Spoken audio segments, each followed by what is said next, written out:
A paz do Senhor Jesus, estamos iniciando mais uma aula de profecia e de escatologia bíblica no seu lar. E eu quero mais uma vez agradecer por sua audiência, a você que é aluno deste curso de profecia bíblica, a você que acompanha a programação da Rede Brasil, obrigado a você que também que nos acompanha pela internet.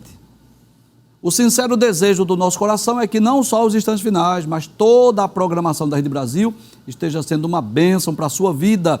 Que Deus te abençoe, que as bênçãos de Deus continuem sendo derramadas sobre a sua vida, sobre a sua família. Seja muito bem-vindo aos instantes finais. Se você está acompanhando diariamente o nosso programa, você sabe que nós estamos estudando sobre a atualidade da mensagem dos profetas menores, este tema maravilhoso, esse tema extraordinário. Você sabe disso, né? Que esses livros foram escritos há milhares de anos atrás, mas que a sua mensagem ela é atual, ela é contemporânea. Você percebe isso lendo esses 12 livros denominados de profetas menores, que essa mensagem ela também serve para a geração atual. No programa anterior, nós iniciamos o estudo do livro do profeta Abacuque, não é? Vamos relembrar o que foi que vimos no programa anterior? No programa anterior, nós estudamos sobre a queixa de Abacuque e a resposta de Deus, que eu posso também falar no plural, falar das queixas de Abacuque e das respostas de Deus. Hoje nós estudaremos sobre o seguinte tema: 5 ais sobre os caldeus. Então você vai perceber hoje no programa que, traz a tela por favor, embora o profeta Abacuque tenha trazido uma mensagem de forma mais direta para o povo de Judá, para o povo de Jerusalém, para o reino do sul, mas ele também profetizou para os caldeus. Quem são os caldeus, professor? O povo de Babilônia. Nós já dissemos no programa anterior que Abacuque era aquele profeta que tinha um forte senso de justiça, que estava incomodado com a situação dos judeus, vendo a violência, as injustiças sociais. Ele começa a questionar a Deus, se Deus não estava vendo, se Deus não iria tomar providência. Deus disse: sim, eu vou tomar providência, eu vou usar os caldeus para punir, castigar o povo de Jerusalém. Aí ele não entendeu: mas como pode, Senhor, tu usares o ímpio para castigar aqueles que são teus servos, teus filhos, né? Enfim. Mas aí nós já explicamos, né, que o desejo de Deus era não só punir Judá e Jerusalém, mas também curá-los da idolatria. E nós vamos perceber que Abacuque questiona Deus, Deus responde, ele se queixa novamente, Deus lhe responde. Inclusive nós falamos no programa anterior sobre as características das profecias bíblicas. Olha, se você não assistiu o programa anterior, vai lá no YouTube, vai lá no Rede Brasil Oficial, que esse programa já está disponível, você não pode perder, até para você compreender melhor o programa de hoje. E no programa hoje, nós vamos tratar de uma profecia que ela foi direcionada para os caldeus, para o povo de Babilônia. São 5 ais, que está no capítulo de número 2. Nós não vamos estudar todos os versículos do capítulo 2, nós selecionamos alguns, mas perceba que estes 5 ais não se direcionam apenas para o povo de Babilônia, apenas para os caldeus, é para a humanidade de forma geral. Deus, como justo juiz, que está no seu trono de glória, que está vendo todas as ações humanas. É por isso que nós falamos sempre desse tema, dessa temporada, a atualidade da mensagem dos profetas. Então, claro, havia um público-alvo, um público original, a quem esta profecia foi destinada, mas não resta dúvida disso, que ela também se aplica à humanidade de forma geral. Então, esses 5 ais, que devem servir para nós de alerta, de advertência, para nós não cometermos os mesmos erros que os babilônicos, que os caldeus cometeram no passado, porque com certeza isso irá resultar em castigos da parte de Deus. Vamos ler a introdução da nossa aula? Pode passar a tela, por favor. Diz assim: o livro de Abacuque inicia com um diálogo entre Deus e o profeta, onde Abacuque queixa-se, pergunta se Deus não estava vendo a opressão, a violência e as injustiças sociais do seu povo. O Senhor Deus então diz ao profeta que levantaria os caldeus para punir o povo de Judá. Depois de ouvir a resposta divina, Abacuque fica perplexo, perguntando como um povo mais ímpio do que Israel estaria sendo usado por Deus como instrumento de juízo. Deus então responde a Abacuque que o juízo divino também sobreviria aos caldeus em forma de ais, conforme Abacuque, capítulo 2, versículos 6 a 20, como veremos a seguir. Então, eu gostaria de deixar bem claro aqui aos nossos queridos alunos e telespectadores que, se você quiser ter uma compreensão mais detalhada desse texto, você deve ler todos os 20 versículos do capítulo 2 de Abacuque. Nós selecionamos alguns, porque o nosso objetivo é falar sobre esses ais. E esse ai, na verdade, é uma espécie de uma advertência. É Deus dizendo assim: ai daqueles que agem assim, ai daqueles que procedem assim, ai daqueles que fazem isso, porque Deus, como justo juiz, no tempo oportuno trará, sem dúvida, a devida punição. Vamos estudar esses 5 ais? Pode passar a tela, por gentileza.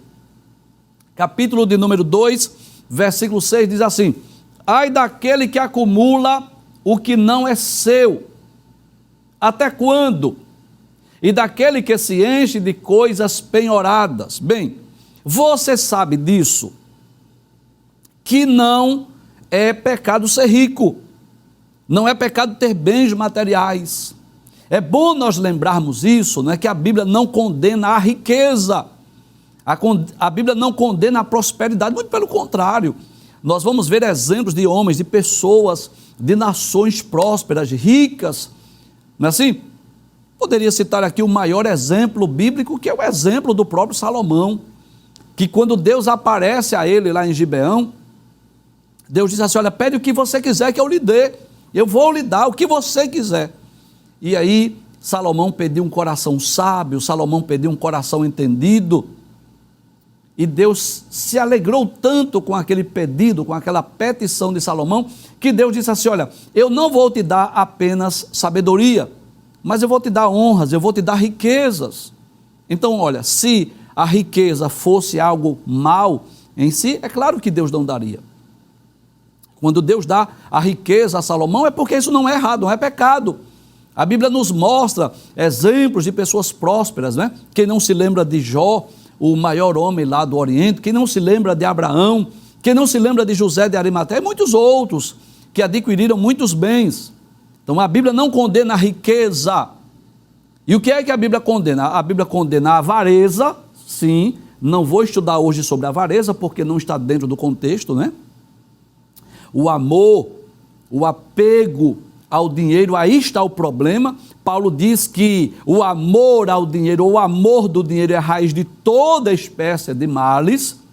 E o que a Bíblia condena também é quando estas riquezas, quando esses bens são adquiridos de forma ilícita, de forma desonesta. Volta ao texto mais uma vez. Observe, é claro que esse texto, ele foi destinado a princípio aos caldeus, eu não tenho dúvida disso. Mas não resta dúvida que se aplica a cada ser humano, independente do seu credo, independente da sua nacionalidade. Deus está dizendo através de Abacuque: ai daquele que acumula o que não é seu. Ou seja, pessoas que estão enriquecendo, acumulando aquilo que não é seu, aquilo que não lhe pertence, bens alheios. Isso fala de quê? De enriquecimento ilícito, de coisas desonestas, de fraudes. Aí Deus pergunta: até quando? E daquele que se enche de coisas penhoradas. Professor, o que é adquirir coisas penhoradas? Traz a tela. É aquela situação, por exemplo, de um pobre que precisa, por exemplo, de um empréstimo e deixa lá algo penhorado para quando pagar ele ter de volta. Só que aquele pobre não pôde pagar, não pôde cumprir com a sua palavra, e as pessoas vão enriquecendo através desse penhor. Ou seja, estão usando de uma situação catastrófica, não é assim? Da pobreza, da miséria de alguém para ele enriquecer.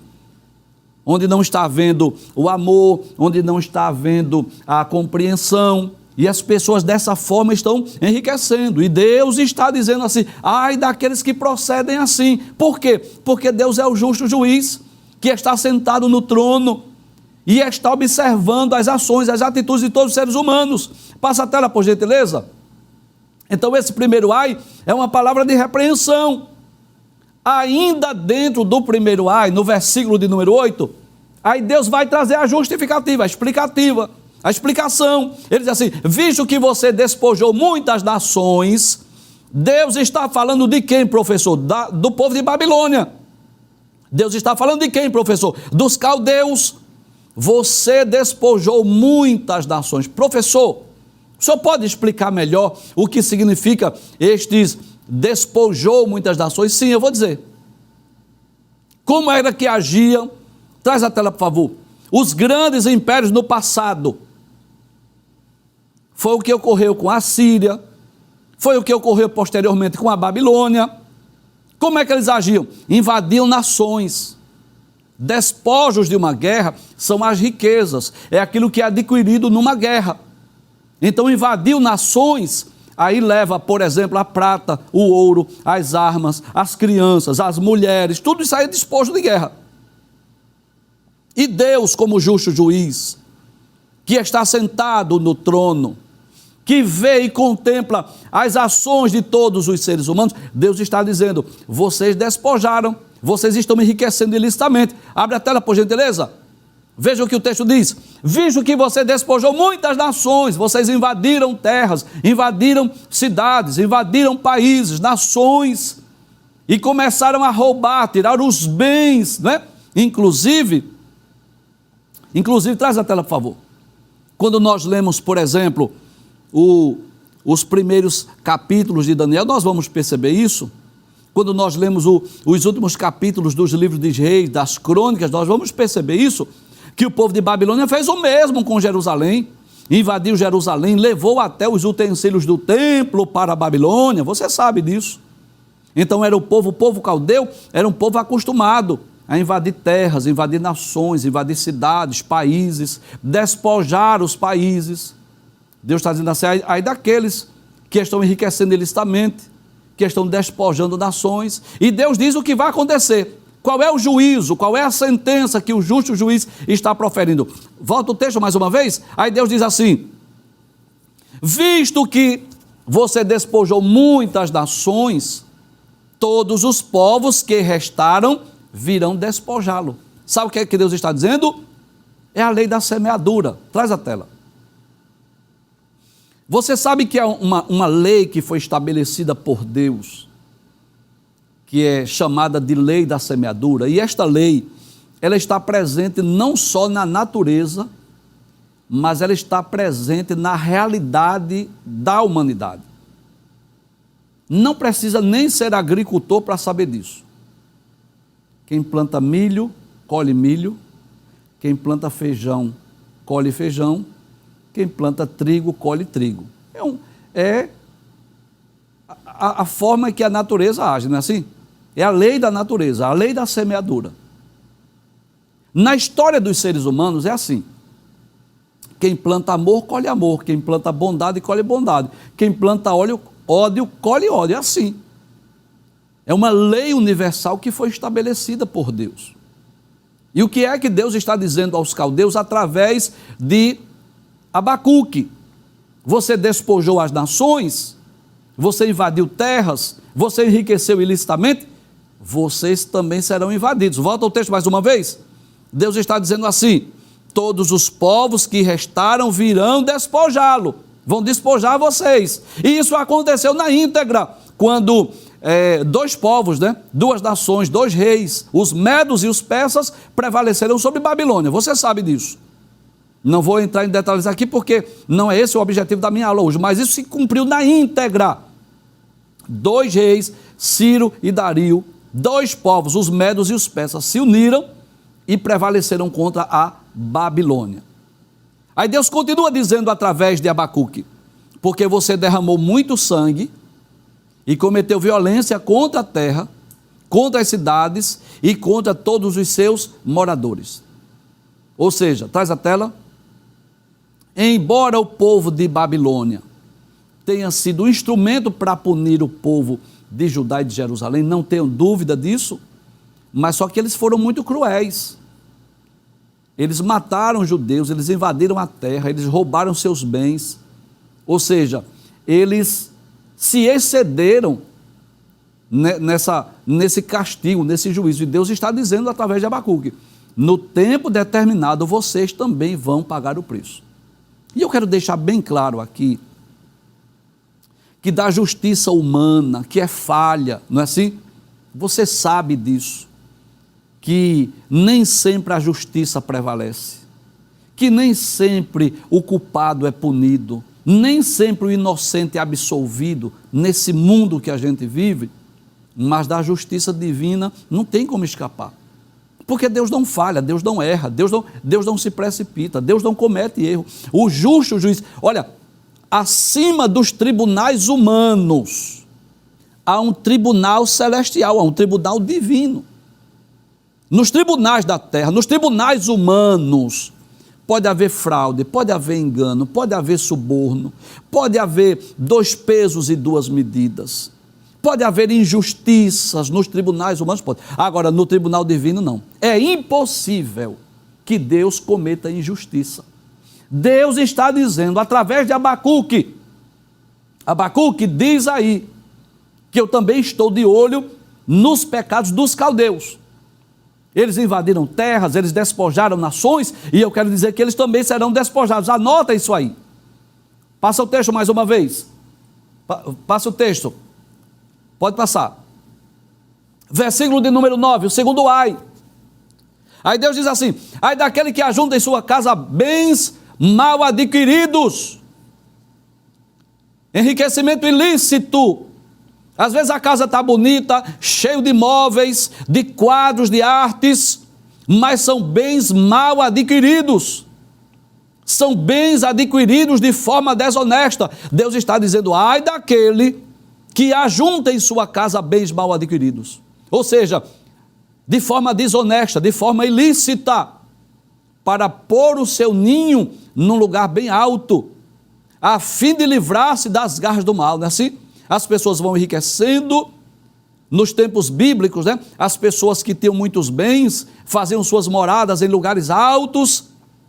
Para quê? Para não serem invadidos também, para não serem roubados, a fim de livrar-se das garras do mal. Aí Deus está dizendo: ai de vocês, ai daqueles que estão enriquecendo de forma ilícita. E às vezes, né, surgem as oportunidades. Pode trazer a tela, por favor. E as pessoas às vezes começam de forma, porque quando nós enriquecemos de forma honesta, quando nós enriquecemos de forma lícita, é uma bênção. Deixa eu melhorar a frase. Quando o ser humano, quando o cidadão enriquece de forma lícita, honesta, é uma bênção. Estudou, trabalhou, se esforçou, Deus abençoou, glória a Deus por isso, que bênção. É você olhar para os seus bens, é você olhar para o que você tem na sua casa, ou para o seu saldo na conta, e diz assim: isso aqui é resultado, primeiro, da bênção de Deus, e segundo, do meu esforço. Como quem diz assim: Deus me abençoou, eu estudei, trabalhei, me esforcei e adquiri. Glória a Deus por isso. Mas se está enriquecendo de forma ilícita, se a casa está bonita, se o carro novo está na garagem, mas de forma ilícita, Deus está dizendo: ai de você. Ai daqueles que ajuntam em sua casa bens mal adquiridos, de forma desonesta, de forma ilícita. É Deus que está dizendo. Aí daqueles que estão aproveitando da riqueza desonesta para fazer a sua casa, né? O seu ninho, a sua casa no lugar alto, para escapar de uma invasão, para escapar de um roubo, de um furto, não é assim? Infelizmente isso é uma realidade no mundo hoje. Não é? Quantas pessoas que estão enriquecendo ilicitamente, de forma desonesta, quantas fraudes, quantos subornos, quantos atos desonestos, atitudes, ações desonestas, com o intuito de enriquecer ilicitamente. Passa a tela, por gentileza. Ainda no segundo ai, aí Deus diz assim: os seus planos resultarão em vergonha para a sua casa. Olha Deus dizendo aí, os planos de vocês, está até a casa bonitinha, organizada, não é assim? Muitos bens adquiridos. Aí Deus está dizendo assim, os seus planos vão resultar, sabe o quê? Vergonha. Vergonha para a sua casa. Ao destruir muitos povos, você pecou contra a sua própria vida. Olha, mais uma vez, a lei da semeadura. Quando você invadiu os povos, quando você invadiu nações, quando você enriqueceu de forma ilícita, não é assim? Porque os caldeus não estavam enriquecendo porque estavam plantando e colhendo muito, porque estavam criando muito gado, não. Eles estavam enriquecendo por conta do roubo. Como é que agiam os impérios do passado? Mandavam embaixadores para as nações. Quando ele tinha um exército mais poderoso, aí exigia que pagasse impostos. Muitas vezes, os reis de Israel pagaram impostos. Para quê? Para não serem invadidos. E aí eles cobravam grandes quantias de impostos. E aquela nação, pelo fato de não ter um exército tão forte, tão poderoso para vencer aquela nação, aí tornava-se assim, como seus escravos, seus servos, como se seus súditos começavam a pagar impostos. E o que é pior? Às vezes eles cobravam impostos, cobravam, e mesmo assim invadiam, destruíam as cidades, matavam os homens, tomavam as mulheres para si, levavam as crianças, levavam prata, ouro, tudo que era de valor. Então eles não estavam enriquecendo de forma lícita, eles não estavam enriquecendo de forma honesta, eles não estavam plantando, colhendo, criando gado e enriquecendo, não. Era enriquecimentos através de roubos, através de ações desonestas, através de invasões estrangeiras, dos despojos da guerra. E Deus está dizendo assim, eu vou punir vocês. Volta a tela mais uma vez. Os seus planos vão resultar em vergonha para a sua casa. Ao destruir muitos povos, você pecou contra a sua própria vida. Por quê? Porque há uma lei da semeadura que foi estabelecida no céu, foi estabelecida por Deus. Então ele não estava simplesmente invadindo nações, eles estavam atentando contra a própria vida. Passa a tela, por favor. Terceiro ai. Ai daquele que edifica uma cidade com sangue e a fundamenta na iniquidade. Mais um pecado cometido pelos caldeus, pelo povo de Babilônia. Violência. Traz a tela. Preparavam os seus exércitos, investiam em materiais bélicos, em espada, escudo, lança, mas não era para se defender, era para atacar, era para invadir. Queriam conquistar o mundo, queriam dominar o mundo, mas de forma errada, ilícita, desonesta, invadindo povos, invadindo nações. Volta o texto mais uma vez. Aí Deus está dizendo assim, ai daquele que edifica uma cidade com sangue e a fundamenta na iniquidade. Ou seja, eles estavam invadindo povos, eles estavam invadindo nações, eles estavam tirando a vida de pais de família, de seres, não é? de pessoas inocentes. E Deus está dizendo assim, ai daqueles que assim agem. E, infelizmente, essa é uma realidade hoje no mundo. Traz a tela. É uma realidade hoje no Brasil. Um dos maiores problemas da nossa nação, qual é? Tráfico de drogas. São as milícias que estão, né, guerreando por territórios. E as pessoas estão matando, tirando a vida uns dos outros. Em busca de quê? De espaço. Em busca de quê? De territórios para vender suas drogas. E estão até enriquecendo. Estão até, no sentido financeiro, humano, estão até prosperando. Mas Deus está dizendo assim, ai daquele que edifica uma cidade com sangue, com violência, que está tirando a vida de pessoas, que está, através de atos violentos, enriquecendo. É possível que pessoas que estão envolvidas com tráfico, com ações desonestas, estejam me ouvindo, assistindo. É possível que sim. E eu quero dizer que alguém pode escapar da justiça terrena. Alguém pode escapar de uma blitz, da polícia, pode escapar dos tribunais, porque infelizmente hoje a gente vive numa inversão de valores, onde pessoas que deveriam estar presas estão soltas, estão aí praticando ações desonestas. Nós sabemos disso, você sabe disso, mas do tribunal divino não tem como escapar, do tribunal divino não tem como subornar ninguém, do tribunal divino não pode escapar, não pode fugir, e é Deus que está dizendo. Essa mensagem não serve só para os caldeus, serve para a nossa geração também, para nós entendermos que o justo juiz está sentado no trono, e no tempo oportuno ele vai agir. Passa o texto, por gentileza, pode passar a tela. O quarto ai, o que é que Deus diz? Ai daquele que dá ao seu companheiro vinho misturado com o seu furor, e que embebeda para lhe contemplar a nudez. Ou seja, pessoas que estão misturando o vinho com o seu furor, ou seja, estão embriagando pessoas com o intuito de praticar atos violentos, e estão embebedando, embriagando pessoas com intuito de cometerem práticas imorais, práticas sexuais. Olha, isso é desde os tempos bíblicos. Hoje, quantas vezes não ocorre isso, né? Que pessoas são embriagadas, para quê?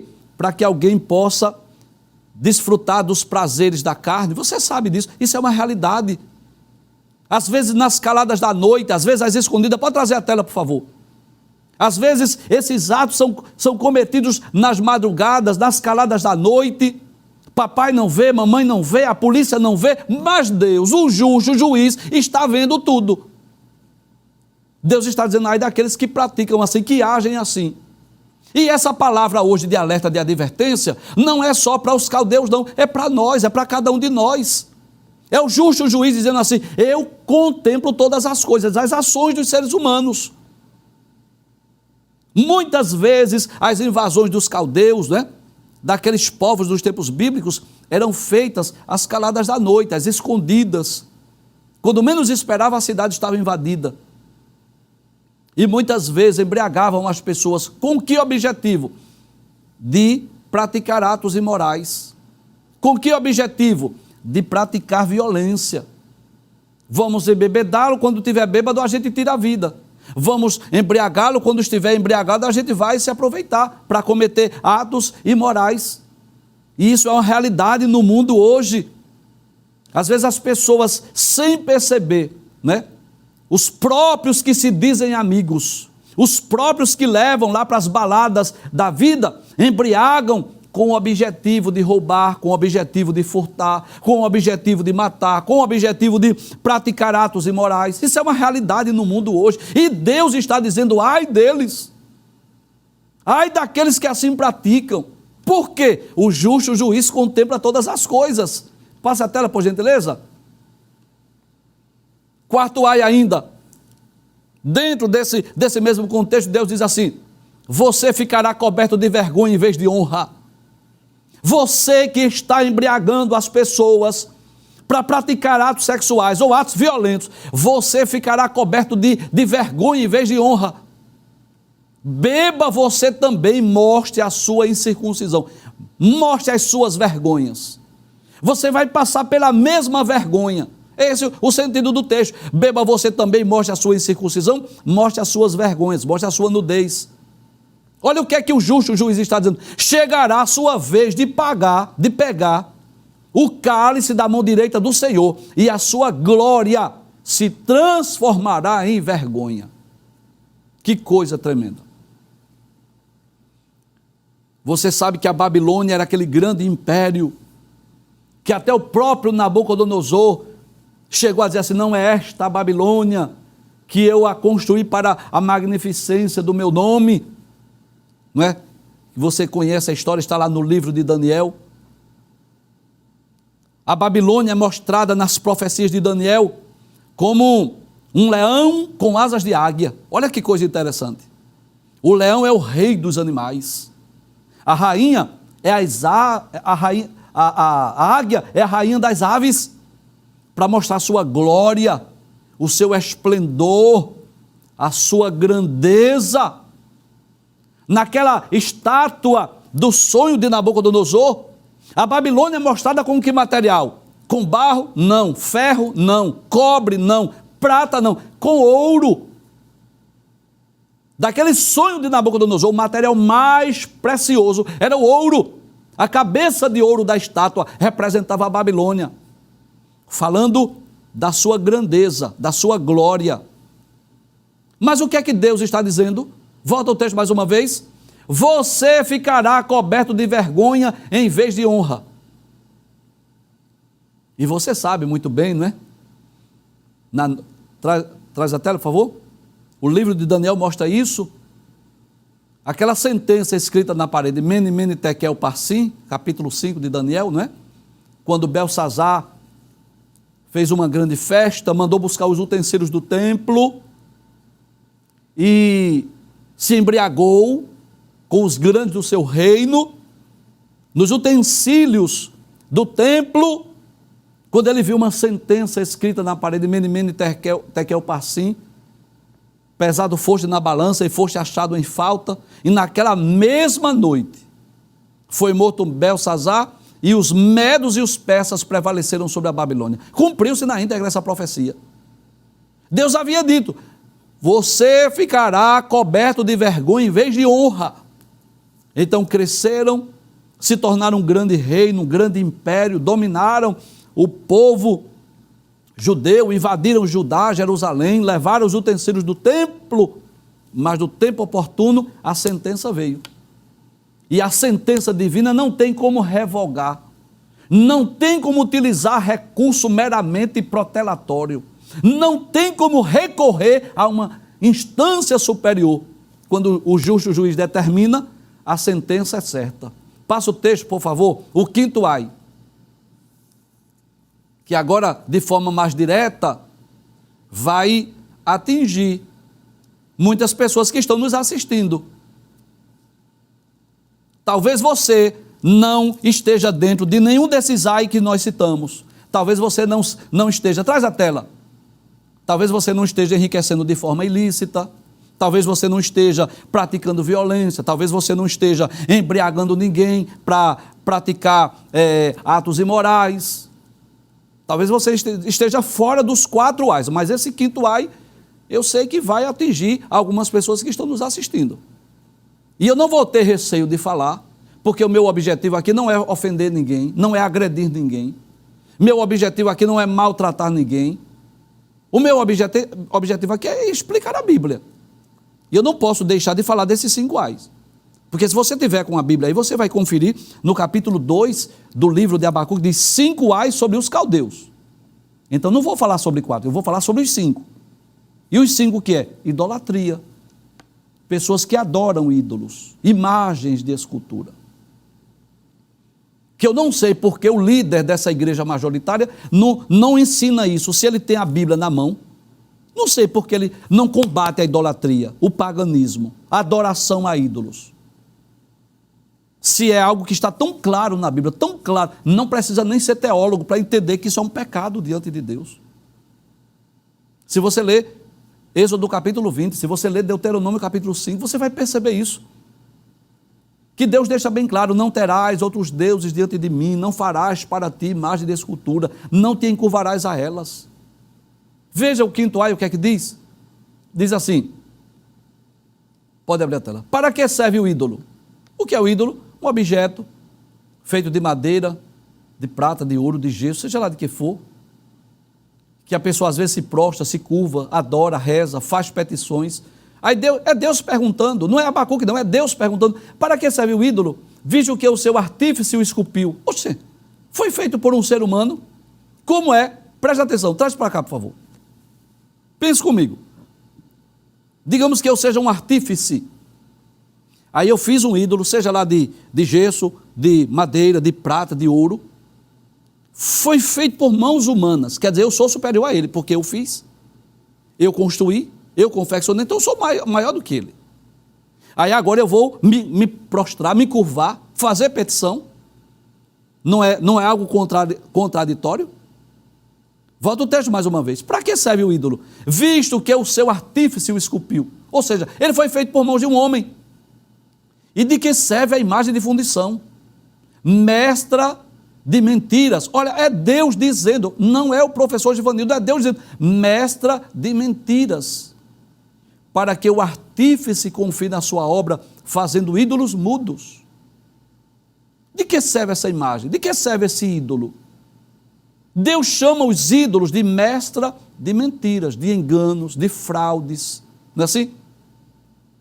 E as pessoas, traz a tela, às vezes de forma até ingênua, às vezes recebeu uma tradição, porque minha avó ensinou a meu pai, ensinou a minha mãe, e minha mãe ensinou para a gente, e eu estou ensinando a meus filhos, e vai passando de geração a geração, uma mentira, uma fraude, um engano, um engodo. Olha que coisa interessante.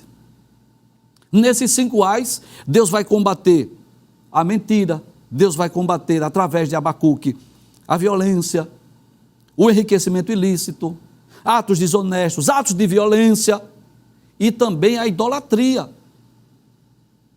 Ou seja, observe que Deus está colocando a idolatria em par de igualdade com as demais iniquidades. Passe o texto, por gentileza. Deus está perguntando de que serve esse ídolo. Passe o texto, por favor. Aí Deus diz assim, olha, que coisa interessante. Ai daquele que diz a madeira. O que é a madeira aí, professor? É um ídolo feito de madeira. Acorde. E a pedra muda. Levante-se. Aí Deus pergunta, pode o ídolo ensinar? Claro que não, ele não fala, ele não vê, ele não ouve, ele não anda. Eis que está coberto de ouro e de prata, mas no seu interior não há fôlego nenhum. Seja sincero. Como é, traz a tela, por favor. Como é que eu vou depositar a minha confiança em um objeto, em um ídolo feito por mãos humanas? Quero me dirigir com muito respeito a você, que talvez tenha em casa o seu ídolo, seu objeto de culto. Eu não estou aqui para afrontá-lo, não. Eu aprendi a respeitar a religião das pessoas, o ponto de vista, você sabe disso. Nós não usamos esse programa aqui para afrontar ninguém, para maltratar ninguém, para denegrir a imagem de ninguém, mas pesa sobre os meus ombros essa responsabilidade. Eu não posso abrir a Bíblia e onde tem 5 ais, eu só vou falar de 4, eu não vou falar desse aqui porque tem muitos telespectadores que não são evangélicos ainda e estão adorando ídolos, então não vou falar aqui para não ofender ninguém. Não posso. Eu falo com respeito, eu falo com muita cautela, eu falo com muita prudência, mas eu tenho que falar, porque é o que está na Bíblia. Volta ao texto mais uma vez. Veja o que o texto diz. Ai daquele que diz a madeira, ou seja, o ídolo de madeira, acorde. E aquele ídolo feito de pedra, levante-se. Aí Deus pergunta, pode o ídolo ensinar? Eis que está, como é que está o ídolo, Senhor? Coberto de ouro e de prata, mas no seu interior não tem fôlego, ele não respira, ele não fala, ele não vê, ele não anda, ele não ouve. Como é que ele vai lhe socorrer, se ele não pode nem tirar a poeira de cima de si? Se você é que tem que passar um pano úmido para tirar a poeira dali, como é que ele pode lhe socorrer, lhe ajudar? Versículo 20, para concluir. Aí Deus diz assim, o Senhor, porém, está no seu santo templo, cale-se diante dele toda a terra. Aí Deus conclui dizendo assim, se você precisa de algo, de um milagre, de uma providência, de um socorro, traz a tela. Em vez de curvar-se, de prostrar-se diante de um objeto, de um ídolo feito de gesso, de madeira, de prata ou de ouro, confie no Senhor. Recorra a Ele, busque a Ele, porque é isso que a Bíblia nos ensina. O Salmo 115 diz assim, que os ídolos deles Tem boca, mas não fala, tem olhos, mas não veem, tem ouvidos, mas não ouvem, tem pés, mas não andam. Som algum sai da sua boca, mas o salmista diz assim: confia, ó Israel, no Senhor. No Salmo 121, o salmista diz: eleva os meus olhos para os montes, de onde me virá o socorro? Ele diz: o meu socorro vem do Senhor, que fez o céu e a terra. No Salmo 40 ele diz: esperei com paciência no Senhor, e ele se inclinou para mim e ouviu o meu clamor. Ou seja, a confiança dos grandes homens de Deus, que obtiveram milagres, dádivas da parte de Deus, é porque eles confiaram no Senhor. Lendo a Bíblia Sagrada, os Evangelhos, as palavras, os ensinos de Jesus e dos apóstolos, em lugar nenhum você vai ler Jesus dizendo assim: quando você precisar de alguma coisa, peça a São Moisés, peça a São Samuel, peça a São Elias, ao santo Eliseu, em lugar nenhum. Jesus disse que as nossas preces, as nossas orações devem ser dirigidas a Deus, no nome dele, no nome de Jesus. Os apóstolos também nunca ensinaram assim: se você precisa de alguma coisa, peça ao santo João Batista, ou ao santo Pedro, Paulo. Não. Nós devemos recorrer a Deus, em nome de Jesus.